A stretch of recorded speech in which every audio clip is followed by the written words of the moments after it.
नमस्कार दोस्तों, बिना आपका समय गंवाए चलते हैं सीधे वीडियो पर। तो राजस्थान एलडीसी की वैकेंसी जो निकली है उसके बारे में हम थोड़ा सा जानकारी देख लेते हैं कि क्या क्या इसमें रहने वाला है। सारी जानकारी देख लेते हैं, जो जरूरी जानकारी होंगी, क्या क्या जानकारी हम देख सक ये जानकारी हम इसमें देखेंगे। वीडियो को रोक के आप देख लें, मैं आपका समय बर्बाद नहीं करना चाहता, तो चलिए सीधे वीडियो पर।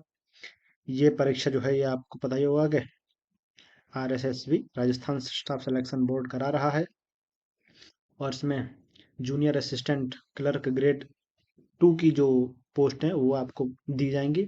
और टोटल वैकेंसी इसमें 4197। लेवल 5 का जो इसमें आपको वेतन मिलेगा। लेवल 5 ये चीज़ें वो रहती हैं जो लेवल, जैसे लेवल 7 पे स्केल जिसको बोलते हैं हम, है ना। तो पे स्केल के अनुसार ये चीज़ देखी जाती है कि जिसका पे स्केल सबसे ज़्यादा होगा उसको वेतन सबसे ज़्यादा मिलेगा। पे स्केल शुरू होते हैं 1 2 3, अब तो आमतौर पे 4 5 से शुरू होते हैं।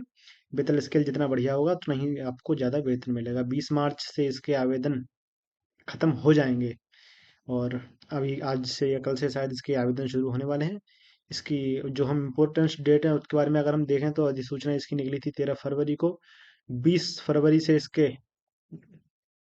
आवेदन भरे जाने हैं, और 20 मार्च तक इसके आवेदन भरे जाएंगे। और LDC की जो एग्ज़ाम होगा आपका वो होगा 11 अगस्त 2024 को।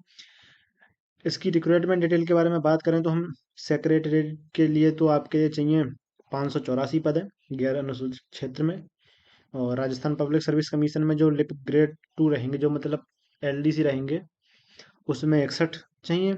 और स्टेट सबऑर्डिनेट डिपार्टमेंट में चाहिए कनिष्ठ सहायक, जिसे हम बोलते हैं जूनियर असिस्टेंट, है ना। तो वो आपके निकले हैं 2788 गैर अनुसूचित क्षेत्र के लिए। और अनुसूचित क्षेत्र के लिए 764।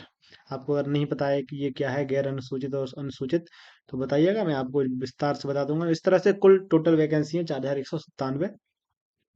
और इसके लिए अगर हम आवश्यक दस्तावेज देखें, जो आप इसके लिए आवश्यक दस्तावेज, जैसे आप जब इसका फॉर्म अप्लाई करेंगे तब क्या क्या आपको चाहिए रहेगा, तो आपको 10th 12th की मार्कशीट और अपना फोटो और सिग्नेचर किया हुआ एक फोटोग्राफ, जो कि JPEG फॉर्मेट में हो, कम से कम फॉर्मेट में रहा हो।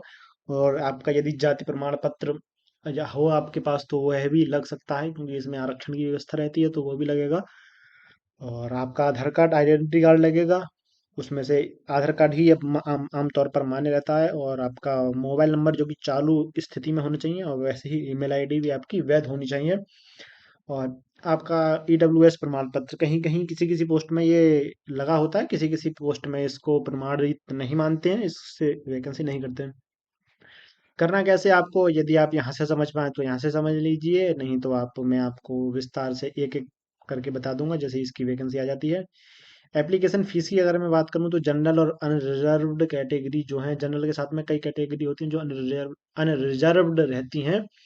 जैसे कि मुस्लिमों में रहती हैं, कुछ अलग अलग रहती हैं, और कुछ अलग अलग वर्ण, हर हर अलग अलग धर्म में अलग अलग कुछ वर्ण रहते हैं जो कि अनरिजर्व्ड रहते हैं, अनारक्षित रहते हैं। और जबकि OBC, EBC, EWS, SC ST के लिए 400 रुपये का शुल्क लगेगा।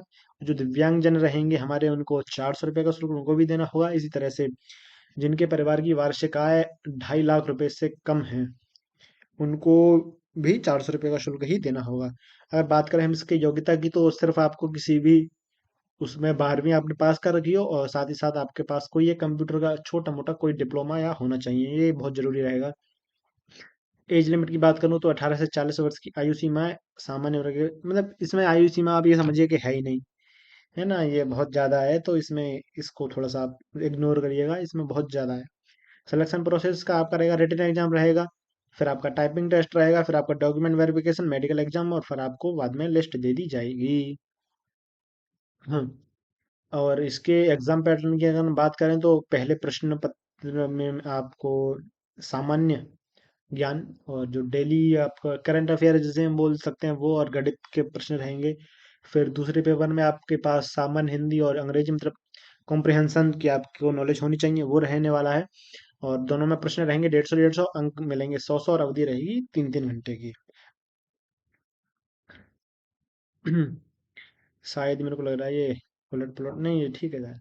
अतिरिक्त जानकारी आपको यहाँ से देख सकती है कि आपको कैसे तैयारी कर सकते हैं। आप पिछले प्रश्न वर्षों के प्रश्न पत्रों का अभ्यास कर सकते हैं। एनसीईआरटी की पुस्तकों से आप पढ़ सकते हैं, सामान्य ज्ञान विज्ञान की पत्रिकाएं आप पढ़ सकते हैं, जैसे कि अपने जो मंथली मैगजीन्स आती हैं उनको आप पढ़ सकते हैं। और टाइपिंग टेस्ट में आपका दोनों ही भाषाओं में टाइपिंग टेस्ट रहता है। इसमें 30 मिनट का समय दिया जाता है। 35 शब्द मिनिमम आपको टाइप करने होते हैं, शब्द प्रति मिनट, WPM जिसे हम बोलते हैं। और परीक्षा में अगर आपकी जो जितनी भी आपके वर्ड्स टाइपिंग में गलत हो जाएंगे उनको आपको नेगेटिव मार्किंग भी दी जाएगी, इस बात का विशेष ध्यान रखें। बेशक धीरे करें लेकिन सटीक करें। वेतन की बात करें तो वेतन इसमें 20,000 से लेके 26,000 तक मिलता है, इन हैंड वेतन जो मिलता है सारे भत्ते वत्ते लगा के। और वैसे ही आपका लगभग लगभग 20,000 रहेगा, भत्ते वत्ते लगा कर आपके वेतन हो जाएगा 26,000 के लगभग, 100-200 रुपये ऊपर नीचे। इसी तरह की और अन्य जानकारी चाहिए आपका बिना समय गंवाए तो कृपया जरूर फॉलो और सब्सक्राइब करना ना भूलें। चलिए मिलते हैं अगले वीडियो में, तब तक के लिए धन्यवाद और राधे राधे।